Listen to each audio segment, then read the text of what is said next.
मंजिलें उन्हीं को मिलती हैं जिनके सपनों में जान होती है, मंजिलें उन्हीं को मिलती हैं जिनके सपनों में जान होती है। पंखों से कुछ नहीं होता दोस्तों, हौसलों से उड़ान होती है, हौसलों से उड़ान होती है। आज की कक्षा में कक्षा 10 की जो श्रृंखला है उसमें आज हम महत्तम समापन तक निकालने की एक विधि बताएंगे जिसका नाम है यूक्लिड विभाजन एल्गोरिथम विधि। इस विधि से ही आपको एग्जाम में पूछेगा कि बिना लंबी विभाजन प्रक्रिया किए बिना आपको बताना है कि उस संख्या का मैसे क्या होगा। जैसे यूक्लिड विभाजन आपका क्या है कि यूक्लिड विभाजन में आपका एक समीकरण दी थी जो किस पर आधारित है, जो इस पर आधारित है। जैसे आपने पढ़ा होगा, ये हम कक्षा 1-2 से लेकर अब तक पढ़ते आए हैं। आपको पता होना चाहिए कि जो बीच की संख्या होती है उसे भाज्य, जिस संख्या से भाग देते हैं उसे भाजक, तथा जो भी आपका इधर आता है वो होता है आपका भागफल, और जो भी यहाँ बचता है उसे बोलते हैं शेषफल। तो इसका मतलब ये हुआ कि जो भाजक है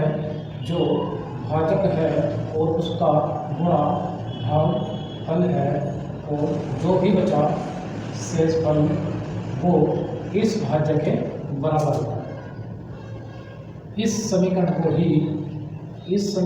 ही यूक्लिड विभाजन विधि कहते हैं।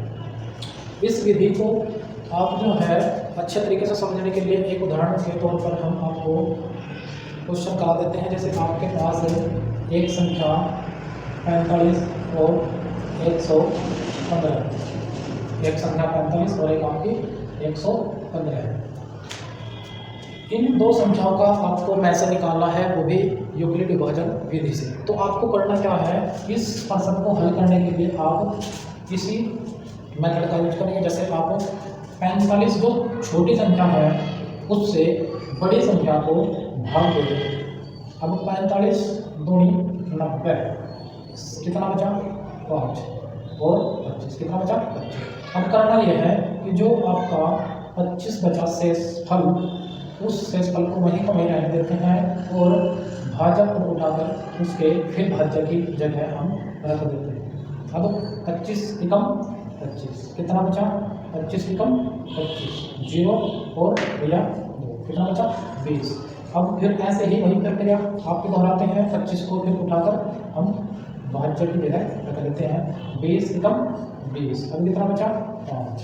फिर वही प्रक्रिया, ये प्रक्रिया आप जब तक करेंगे जब तक संख्या पूर्ण तरीके से ना कट जाए। अब 20 को फिर ऐसे ही उठा के ले आओ तो 5 और 20। अब शेषफल कितना बचा 0। अब शेषफल बचा आपका 0। ये आपको तब तक कार्य करना है जब तक आपका शेषफल क्या ना बचा है, 0 ना बच जाए।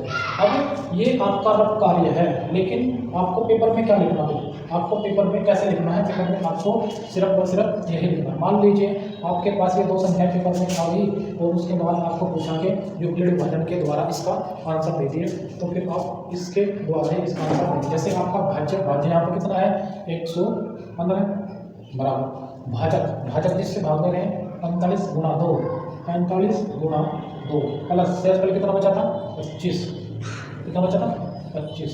ठीक है, उसके बाद फिर अगली लाइन लिखेंगे भाज्य फिर आपको कितना 45 बराबर 25 गुणा 1, 25 गुणा 1। अब शेष कितना बचा था 20।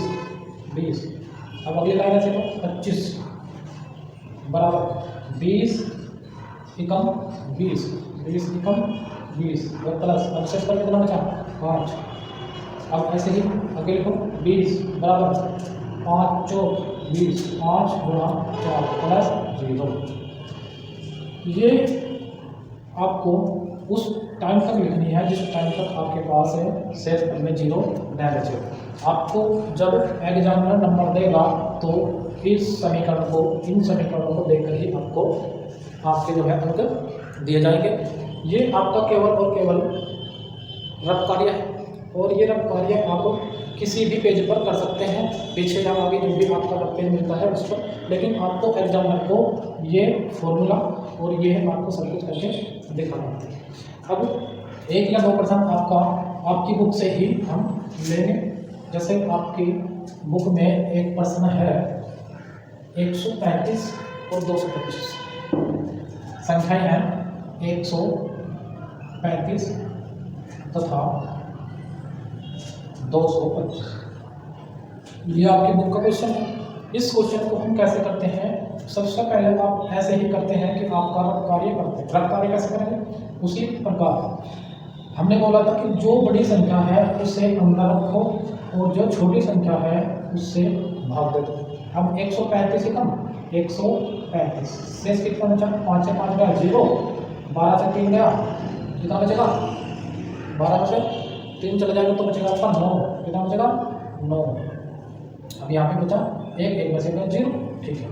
अच्छा, हमने उसके बाद बताया था आपको कि जो आपका शेष बचा उसे वहीं रहने देते हैं और उसका भाज्य बना देते हैं 135, इधर से उठा के देते हैं 90 एकम 90, लेकिन 90 का पहाड़ा 2 बार नहीं चल सकता क्योंकि 90 थोड़ी आपके 180 हो जाएंगे, तो सिर्फ एक बार पहाड़ा चलता है। तो 5 से 0 गए 5, 13 से 9 गए 4, अब शेष कितना बचा 45।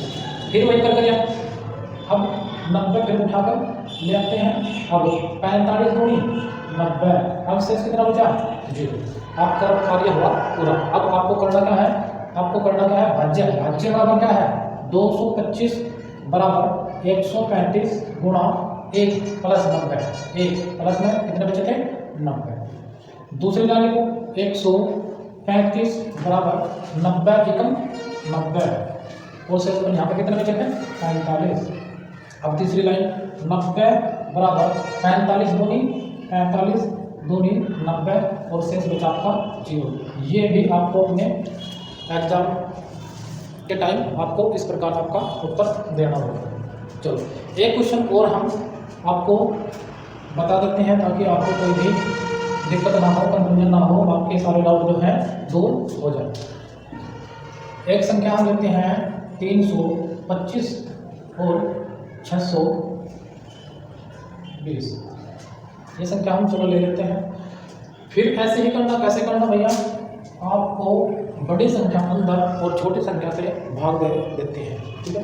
अब 325 का पढ़ना आपका केवल और केवल एक ही बार चलेगा क्योंकि 325 दूनी तो 650 हो जाएंगे, लेकिन यहाँ तो 620 ही है।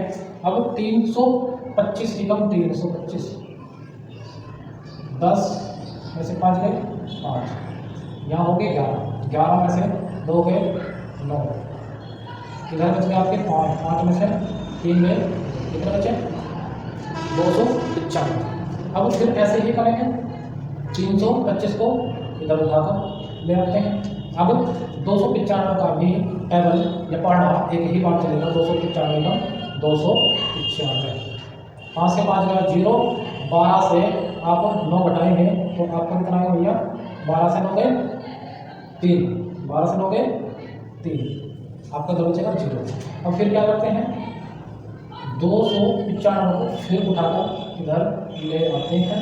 अब कितनी बार आपका टेबल चलता है, देखो ये 3 है, ये आपका 29 है, तो 3 9 27, 9 बार आपका टेबल चल सकता है, 9 दिया 27 और 0 का 0, 5 बचे और 25 बचे, ये बचे। अब फिर आपका 30 उठाकर ले आओ, 30 25 कम 25, कितना शेयर बचा 5, फिर आपका वही प्रक्रिया दोहराते हैं, फिर दिख रहा। अच्छा शायद क्वेश्चन थोड़ा नीचे हमने लिख दिया और हम जो है थोड़ा सा इसे सिंपल करने की कोशिश करते हैं। अच्छा यहाँ तक तो दिख रहा होगा साफ, ठीक है। तो उसके बाद हम थोड़ा इधर लिख देते हैं। अब आपको करना क्या है, आपको यहाँ कितने बचे थे 0 और 12 से 9 गए 3, ये जो आपका 30 बचा शेषफल और 295 फिर इसके पास आएगा 295। अब 3 का पहाड़ा चलेगा 9 पे, 30 का पहाड़ा कितने पास चलेगा 9, 9 दिया 27, 270, 5 से 0 गया 5, 9 से 7 गया 2। अब फिर वही प्रक्रिया 30 को फिर उठाकर हम इधर ले आएंगे तो 25 एकम 25, अब कितना बचा केवल और केवल 5। अब फिर वही प्रक्रिया 5 फिर उठाकर ले आओ, 5 25 और 5 25, कितना 5 25, अब कितना बचा शेषफल 0। आपका कार्य हुआ पूरा। अब हम लिखते हैं अपनी कॉपी में, अपनी कॉपी में क्या लिखना है, 620 बराबर होगा 325 एकम 325, 325 एकम 325 प्लस 295। उसके बाद फिर अगली लाइन 325 बराबर 295 गुणा 1 और प्लस कितना बचा के बाद 30। उसके बाद इधर आ जाओ, 295 बराबर 30 गुणा 9, 30